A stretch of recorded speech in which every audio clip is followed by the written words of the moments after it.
কাফরুল থানা যুবদলের উদ্যোগে মিরপুর ১৩ সেকশন শেরেবাংলা সরকারি প্রাথমিক বিদ্যালয় মাঠে গতকাল ৭ নভেম্বর আরাফাত রহমান কোকো স্মৃতি day night minibar football tournament ২০২৫-এর শুভ উদ্বোধন করা হয়।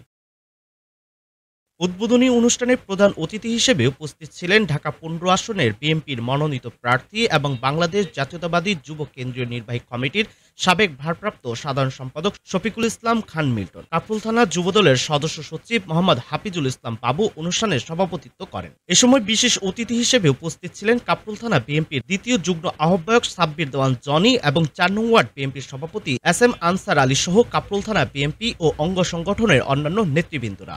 ভালো খেলা পরিবেশনের মধ্য দিয়ে দর্শকদেরকে আরও উৎসাহ যোগাবেন। আমরা আপনাদের খেলা এখানে বসে উপভোগ করার চেষ্টা করব। সবাই সহনশীল পর্যায়ে থাকব।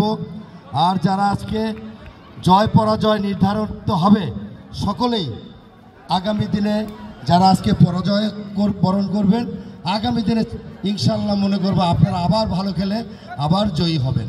উদ্বোধনী অনুষ্ঠানে প্রধান অতিথি এই মিনিবার ফুটবল টুর্নামেন্টের কাপ উন্মোচন করেন। তার উদ্বোধনী বক্তব্যে তিনি বলেন, মাদক ছেড়ে খেলা ধরো, সুস্থ ও সুন্দর জীবন গড়ে তোলো স্লোগান দিয়ে সবাইকে খেলাধুলায় মনোযোগী হওয়ার আহ্বান জানান এবং সর্বাত্মক সহযোগিতার আশ্বাস দেন।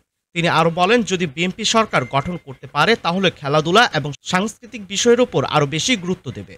টুর্নামেন্টের আয়োজক মোহাম্মদ হাফিজুল ইসলাম বাবু তার বক্তব্যে জানান, কাফরুল থানা যুবদল সবসময় খেলাধুলার প্রতি আন্তরিক এবং যুব সমাজ যেন সুন্দর ও সুস্থভাবে গড়ে উঠতে পারে সেজন্য ভবিষ্যতেও খেলাধুলার আয়োজন করা হবে।